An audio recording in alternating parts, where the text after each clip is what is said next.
குடியூரில் ரங்கராஜ் பாண்டே, மணிகண்டன், பழனி, எழிலரசி, கபிலா விசாலாட்சி, ஹேமவர்த்தினி, நாராயண கோவிந்தன் பங்கேற்கும் சாணக்கியாவின் சில் பட்டிமன்றம் ஆகஸ்ட் 8 சனி மாலை 6 மணிக்கு. இடம் காயத்ரி மஹால், காங்கேயம் ரோடு, திருப்பூர். அனைவரும் வருக. அனுமதி இலவசம். குடியுரிமை சரிபார்க்கப்படாத ஒரு வெளிநாட்டவரை அவரது சொந்த நாடு ஏற்றுக்கொள்ளாவிட்டால் அந்த நபரை நாடு கடத்த முடியாது என உச்சநீதிமன்றத்தில் மத்திய அரசு தெரிவித்துள்ளது.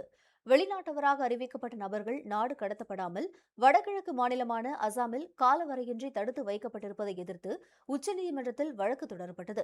இந்த வழக்கில் மத்திய அரசு பதிலளிக்க உத்தரவிடப்பட்டிருந்த நிலையில் அது தொடர்பாக மத்திய உள்துறை அமைச்சகம் உச்சநீதிமன்றத்தில் பிரமாண பத்திரம் தாக்கல் செய்துள்ளது.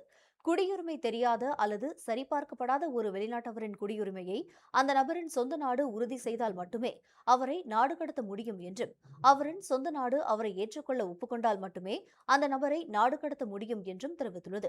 குடியுரிமை சரிபார்ப்பு இல்லாமல் நாடு கடத்தும் நடைமுறையை தொடங்க முடியாது என்று தெரிவித்துள்ள மத்திய அரசு, ஒருவரை நாடு கடத்துவதற்கு முன் சம்பந்தப்பட்ட நாட்டின் தூதரகத்திடமிருந்து தேவையான பயண ஆவணத்தை பெறுவது மிகவும் அவசியமாகும் என்று பிரமாண பத்திரத்தில் மத்திய அரசு தெரிவித்துள்ளது.